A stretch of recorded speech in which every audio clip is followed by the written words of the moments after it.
This woman had merely taken a nap, only to awaken and find herself surrounded by corpses, with young women lying beside her. In that instant she realized she had been abducted. Suddenly excruciating pain shot through her abdomen, and she discovered a wound on her stomach. Evidently, before being bound and brought here, she had been brutally tortured by her captors, yet thankfully she had not been killed. To escape this place, Gina hastily pulled out her mobile phone and dialed the emergency number. But after trying for ages there was no signal, so she slowly crawled towards the stairs in search of reception. Just then footsteps suddenly echoed from above. Terrified Gina scrambled back in panic, crawling back to her original spot. As a man entered the basement, Gina shut her eyes in terror.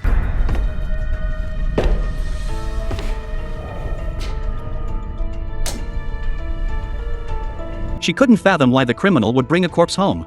But she knew one thing: to survive she must play dead. Once the criminal left, she'd find a way to escape. Slowly the criminal approached. Thankfully he carried the other girl away. Only after he vanished down the stairwell did Gina dare sit up. With a wound across her abdomen, she endured the excruciating pain to crawl to a table, searching for tools to stitch it up. To her surprise she found needle and thread. Gritting her teeth, Gina began sewing the wound closed. But just then, a sound came from behind. Approaching cautiously, she discovered another woman who hadn't been killed. Gina immediately hushed the woman, warning that any noise would surely lead to their deaths. The woman calmed down. Gina explained she'd simply been asleep at home when she awoke to find herself imprisoned. The woman recounted being stabbed multiple times after work, falling unconscious and losing all memory thereafter. Upon hearing the assailant was obese, the woman stated she didn't recognize him. Gina likewise declared she had no enemies. She couldn't fathom why the assailant targeted them. Just as Gina felt relieved to have company, the woman relapsed into unconsciousness from her injuries. Thus Gina found herself alone once more. Suddenly the stairwell light flickered on. Gina realized the assailant had returned. To avoid arousing suspicion,